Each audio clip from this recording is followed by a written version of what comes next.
I'm going to tell you a hard story. It starts with a man wanting to protect his family and country. It ends with a dead man and possibly a widow taken into captivity and children being executed. He's a hero in every sense of the word. He stood tall when others might have run and tried to hide in the shadows. When the enemy approached, he knew what this meant. When the enemy approached, he looked deep inside and figured out what he was made of. And he understood what he had to do. It is an inspirational story to me. It is one which influenced me to enlist in the army so many years ago. But it is hard, not just because someone died at the end, but because it calls all of us, I believe, to ask, what should we do in response to our enemies? You and I are alike. Like you, I'm an Assyrian. Like you, I'm an American. Like you, I'm a Christian. Whether you're a banker, a lawyer, a mechanic, a preacher, a mother, a father, we have these things in common. When I was young, I wondered, as a child wonders, what should I do when I grow up? My parents raised me with the love of my nation in my heart. But I did not know, and I didn't know, and I did not have a way to express the love for my nation or a way to channel the desire to express that love. I found that calling many, many years ago in a miraculous way. There's a voice in some people's lives which calls out, be a soldier. It is that time when a man or a woman sees a need to stand taller. They see that America and Assyria need their help, so they raise their hand and say, I am willing. And they are willing, and have been throughout history. In America, these chosen few knew the redcoats were coming, and they took up arms. These soldiers freed our country, the country that we live in today. They saw Pearl Harbor attack, and they knew they had to return fire. These soldiers became our greatest generation. And how many of them saw the Twin Towers fall, and when the smoke cleared, brushed away their fears and met up with a recruiter? They are willing. We soldiers are willing. We Assyrians are willing. Americans have always been ready because we always respond. We do not shrink away from fear, but we walk towards our adversaries.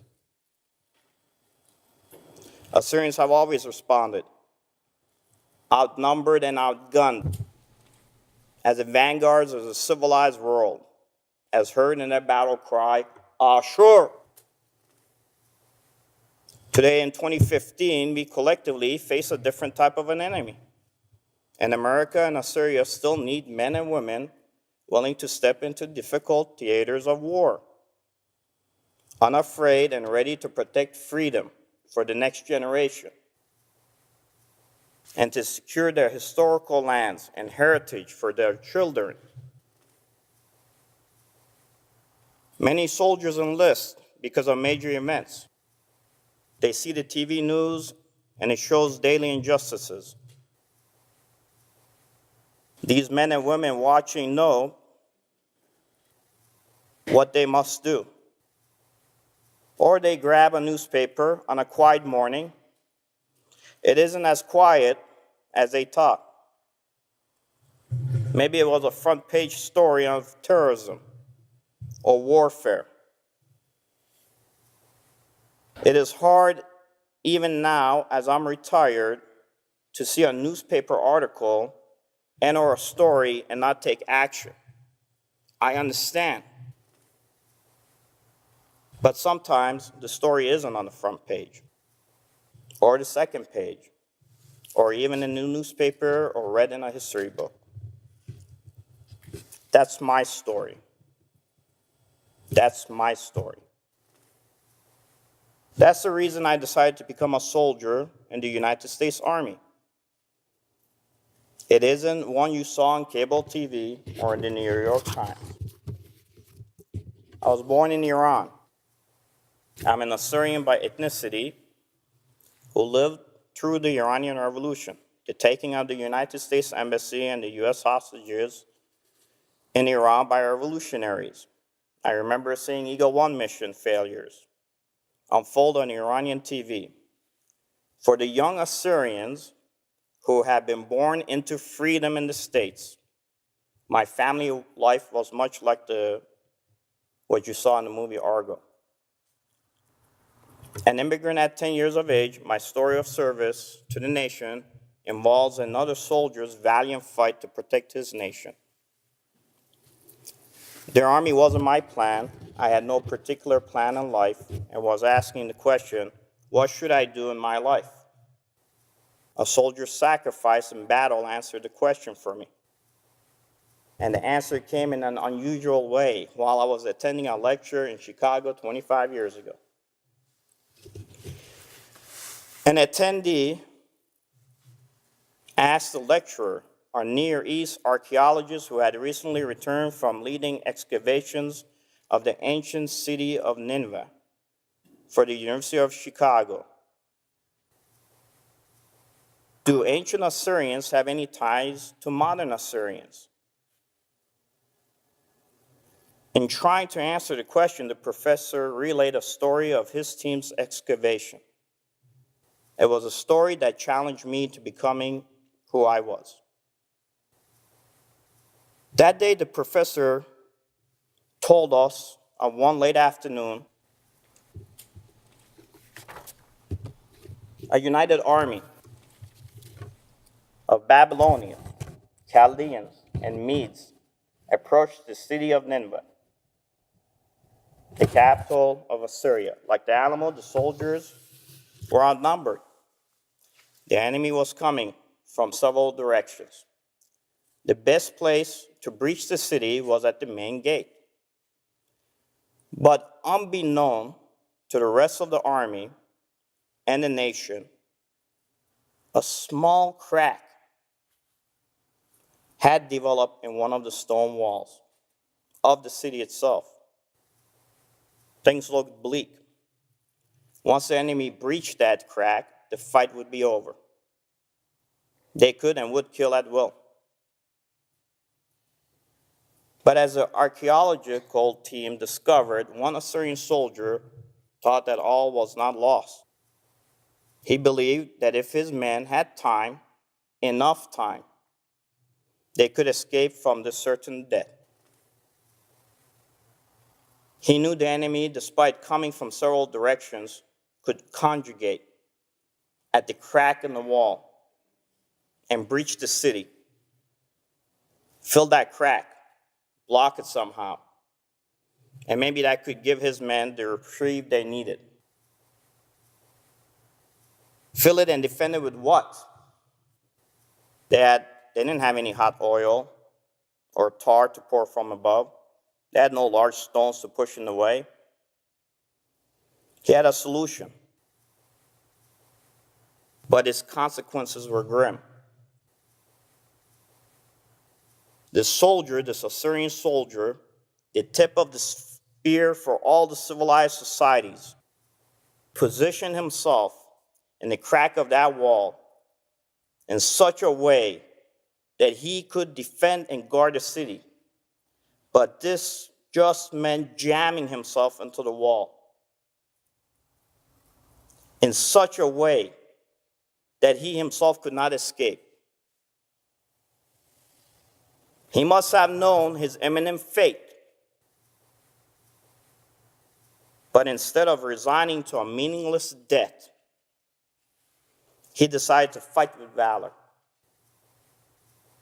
As an expert with a spear and a sword, this was before firearms, of course, he fought vigorously as each enemy soldier approached. Soldier after soldier came and was turned away. Assyrian archers were taking them out from top of the wall as a single soldier fought them below.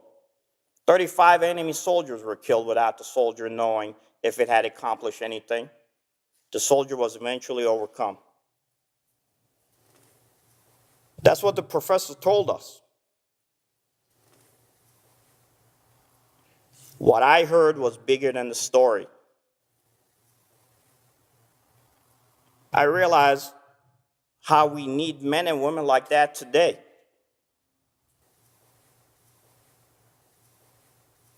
The Assyria of that time, the Assyrian Empire fell that day in 612 BC. And the majority of the city was burned to the ground, lost for history for millennia. Following the fall of Assyrian Empire on that day, the Babylonians rose to power, followed by the Persians, the Egyptians, the Greeks, the Romans, the Mongols, the Ottomans. A prophet of Israel named Jesus came to be the manifest of God on earth, and Christianity was spread, especially by our Assyrian churches throughout the Middle East, from Anatolia to the mountains of Tibet. Muslims, as you know, believed Muhammad received God's message, and the Arab culture and Islam moved over the landscape of the Near East. Thousands of years later, archaeologists found the body of that Assyrian soldier, as it had become part of the foundation of the original walls of Nineveh, as it had remained in the crack and the ruins of the city, that beloved city which fell in that mighty battle in 612 BC. Only about a dozen of us heard this difficult story, as a professor explained the mortal fate of the brave Assyrian soldier. I learned the soldier died of spear and hatchet wounds. His eye socket was cracked. His cheekbone was pierced. His ribs were speared and broken. A Babylonian sword had smashed the upper forearm. Despite all this, the soldier's own sword was found in hand against the spine of an enemy body, one of the many bodies which had been laid against the crack in that wall. A layer of bodies which had been lost to history and bound together at that moment of death by the clay and the dirt that mounted over Nineveh until it was rediscovered again thousands of years after its fall. No one knows the soldier's name. Anthropologists only know he died fighting, knowing he would die, still holding the enemy of Assyria at bay in the crack of the wall of Nineveh. He died on his feet rather than submit himself to living on his knees under the banner and the flags of his enemies. His final resting place was in the standing position, in the crack of the city-state of Nineveh, with sword in hand laid against an enemy's spine, defending his country and people in life and death. When I heard the story of the sacrifice of that unnamed soldier in that deep place, that place in our hearts and souls where honor, courage, duty, and valor come from, I stopped thinking about the meaningful pursuits of life. Over 2,600 years ago, that unnamed soldier sacrificed himself for a cause, for a mission much bigger than his own life. He led in a way you cannot teach a soldier, because that sense of pride, honor, valor has to come from within. It has to come from within. That soldier sacrifice validated who I was. Everything made sense to me that day. I thought about that soldier and how in dying for his country, for his Assyria, and in the service to preserve the beacon of today's civilization, he passed on the traditions and the spirit of that fight and our collective struggle for generations to come. Character and integrity and duty. That, like as demonstrated by the Assyrian soldier without a name in the Nineveh city wall, is what makes up every soldier at every rank. His sacrifice inspired at least one Assyrian who served 20 years. We all know our duty is not to ourselves, but to our country, which we love so much. We have chosen to invest our lives for something bigger.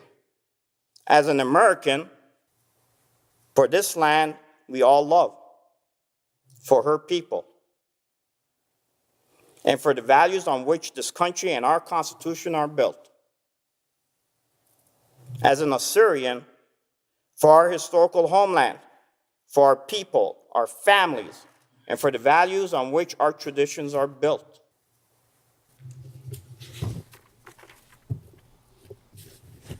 When I joined the Army,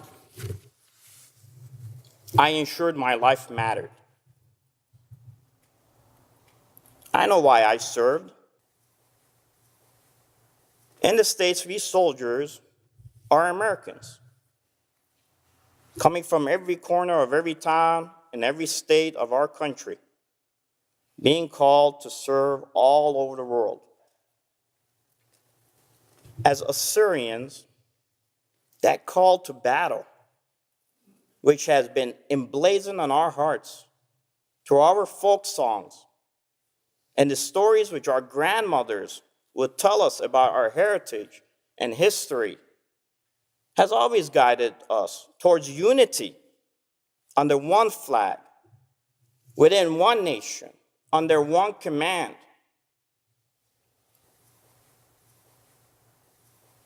Under one flag, within one nation, under one command. It's not difficult to understand. I myself may not become someone they will write stories about or become the stuff of legend. I definitely won't, trust me. But I'm here to tell you that your life matters. Each and every one of your life matters. That soldier story, yes, that was a long time ago. Let's talk about today. You see the news, the horrible decapitation of Christians and others just because they are not Muslim.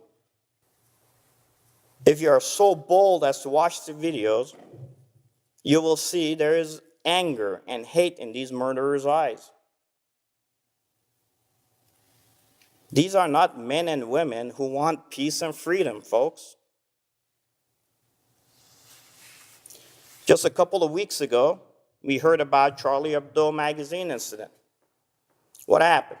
Very simply, Islamic terrorists come in and shoot the magazine staff. That's it. That's the basic story. Why? Because their cartoonists and editors publish cartoons considered offensive to Muslims. Listen, there's a lot that magazine publish that is offensive to me as a Christian. I don't read it, but I believe in free speech. And I believe in the freedom to worship as we like, even for an atheist. I believe we are free to believe or not to believe.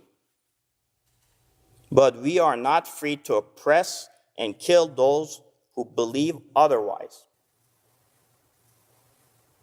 Today is ISIS and Al-Qaeda and the Taliban. Saddam Hussein and Osama bin Laden are dead.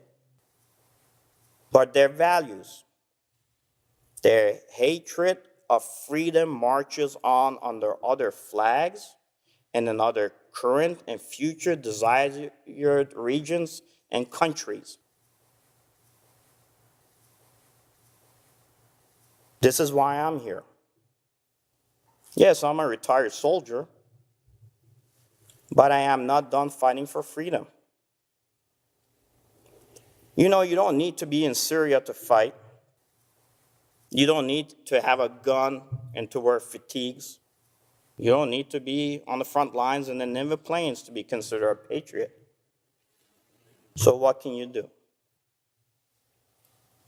There are organizations making a difference across the globe, like the Assyrian Universal Alliance, or the Assyrian and American soldiers currently fighting in Iraq and Assyrians fighting in Syria.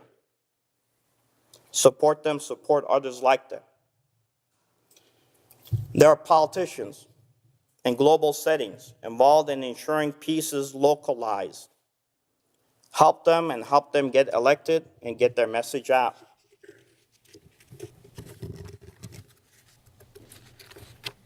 They need your money. All organizations need money. Think of it as an investment in our future, not a tax write-off. They need your time. Whether it's stuffing envelopes or maybe manning a call center, it all helps. Hold a fundraiser, as it is being done today. They need your skills. You might have a skill, a special skill that can really help. It can help them spread the message. They might need someone to design their website or write their press releases. You might have contacts they can use. Please, and I say it with a passion, please know this is the time to step up. I wish I could tell you the details of the stories of what good people and Assyrian soldiers are already doing in strategic areas. But I can tell you that they are and will give you a glimpse of their efforts later tonight. The danger of a speech like this is to get people excited, but nothing changes. Let me tell you, the danger is real. There are things going on deeper than what you read in the news. There are people and places, soldiers and Assyrians in the right places, doing what they need to. Assyrians are securing their own areas under their own command and control and flag. But the battle is long, long from over. They have secured a breach point in their historical lands in the Assyrian villages of Bakufa and Teleskoph, and hopefully soon in the larger Assyrian cities of Batnain and Telkef. They have done so in the Khabur River Valley. They've done it along the supply and communication lines, which ISIL is using to reinforce itself into Mosul and other areas of Iraq. They have done so to bring back the displaced families that wish to return. Some may not want to return. Keep that in mind. They have done so to bring back these families. They need your support. And most of all, they need you to not become a distraction or an impediment to the mission to secure their territories under their own command and control structure. You know that the cultural, religious, political, and global issues are tremendous. That's why we need to help those who understand them and who can affect change and dismiss the ones who can't. You got to get to a point to dismiss the ones who can't.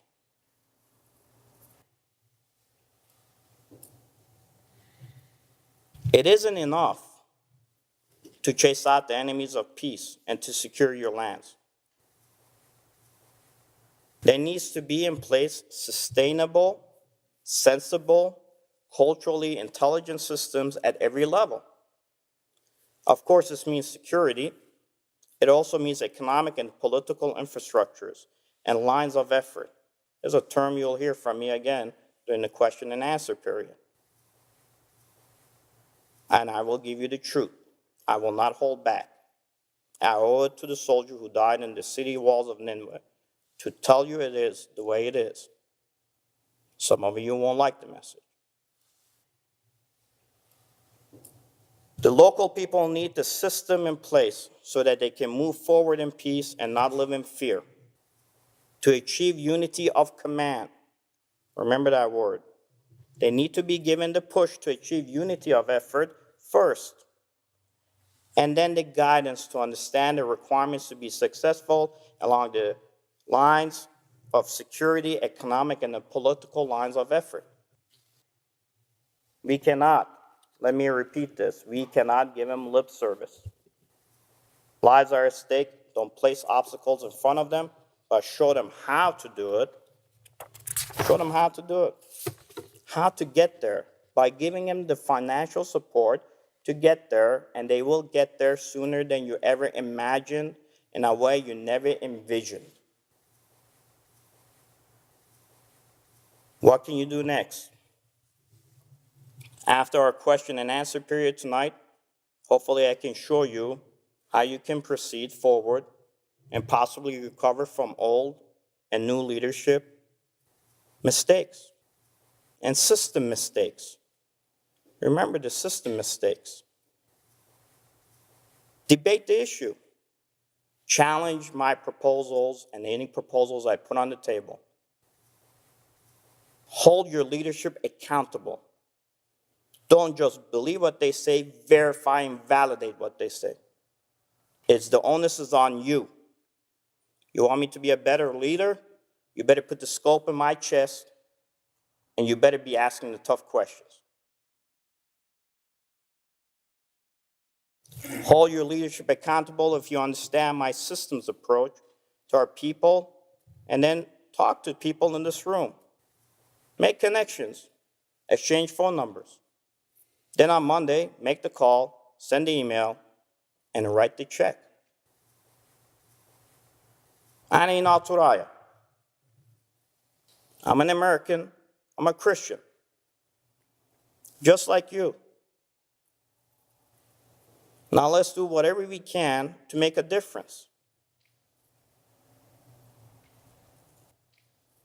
The soldier in the wall is asking you to listen. God works in a mysterious way. God looks down upon a person and says, you don't know who I am. You don't know who I am. My name is going to be called Jesus. I'm going to be saving the world. There's going to be a religion that's going to come along. It's called Christianity. But you don't know what that religion is. But here's what I'm going to do. I'm going to send enemies against your city, state of Nineveh. I'm going to put you in a position. You got to make the call. What's your call? Makes the call, sticks his body in that crack of the wall, and that's where he stands for millennia.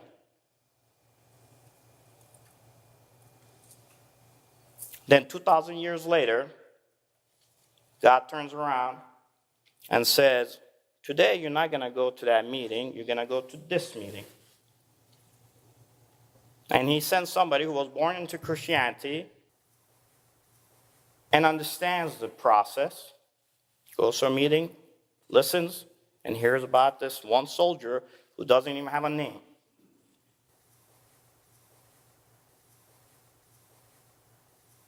And because of his sacrifice, I spent 20 years in the military.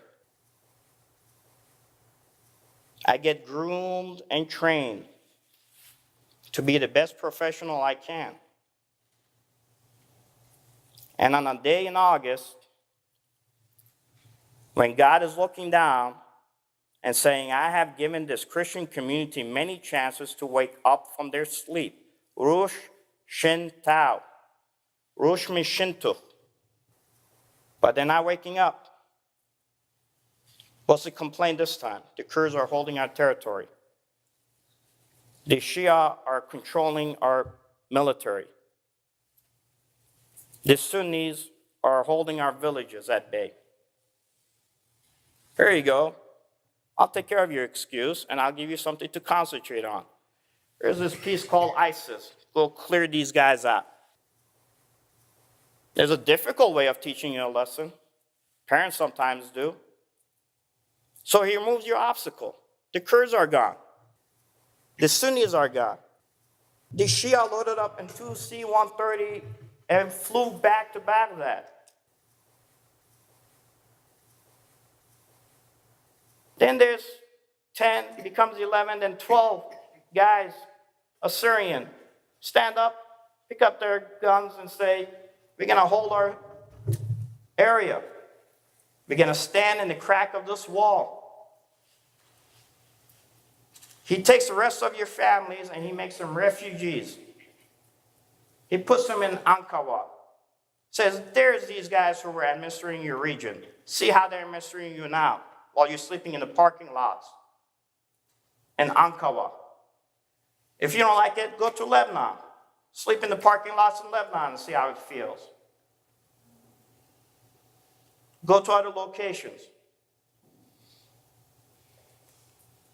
And then by just some sheer luck, he says, you will be given an opportunity. On the 25th of January, I'm going to have you stand on stage, I'm going to point at you, and then I'm going to say, go.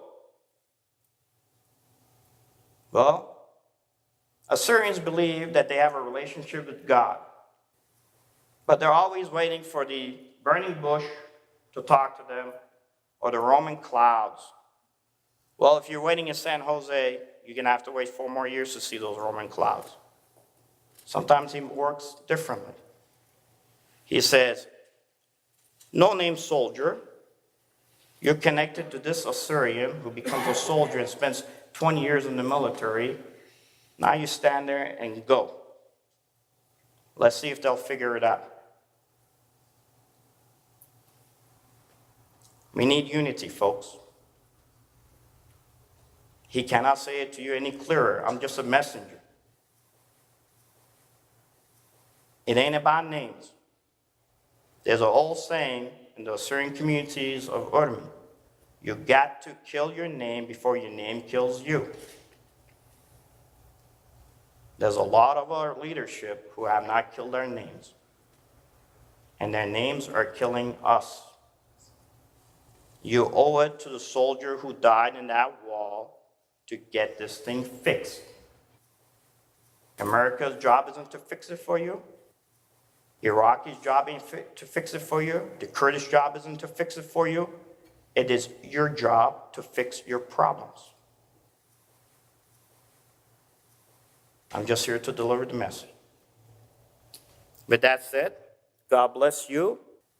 God bless Assyria. And God bless and keep the United States. Thank you very much.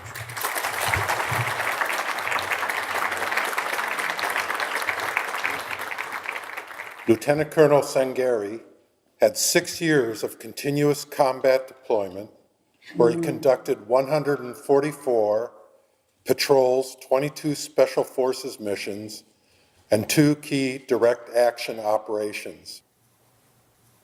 He survived 7 improvised explosive attacks and 1 enemy checkpoint engagement with no loss of life, and was awarded the Combat Action Badge for the operations. He conducted 670 key leader and tribal leader engagements in support of multiple counterinsurgency operations to counter enemy influence and terrorist activities in the region. He wrote 3 major policy papers for the Special Operations Forces and the Marines on federalism and governance, and he wrote an executive summary on civil military operations. These documents were used as a guideline for conducting civil engagements in Iraq. The policies legitimized 3 newly elected city councils and 2 mayors in Al-Anbar province to counter enemy influence, which directly allowed a new approach in support of the Sons of Iraq efforts in Iraq. Lieutenant Colonel Sangari has also conducted over 17,000 civil military operations, foreign internal defense support operations, non-combat evacuations, and disaster relief and emergency management missions. He conducted over 7,000 humanitarian missions to mitigate citywide emergencies covering provincial and regional shortfalls throughout the Middle East in support of unconventional warfare, irregular warfare, direct action, and contingency operations. Lieutenant Colonel Sangari planned, resourced, and executed the reception and integration of military personnel from the U.S. Army, North Atlantic Treaty Organization executive officers, and well-known civilian interagency personnel from 6 different U.S. civilian agencies, thus laying the groundwork for a coordinating reconstruction and development activities cells for operations in Afghanistan.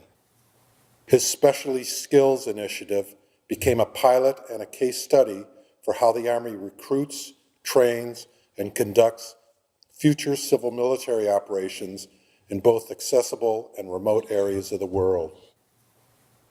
The last 2 major projects which Lieutenant Colonel Sangari took on were the analysis, designs, and developments of metrics and standards used to accredit the United States Special Warfare Center and School in both training and education to include assessments and accreditation of the training which affected all civil affairs, special forces, psychological operations, and other special units personnel totaling between 15 to 20,000 persons.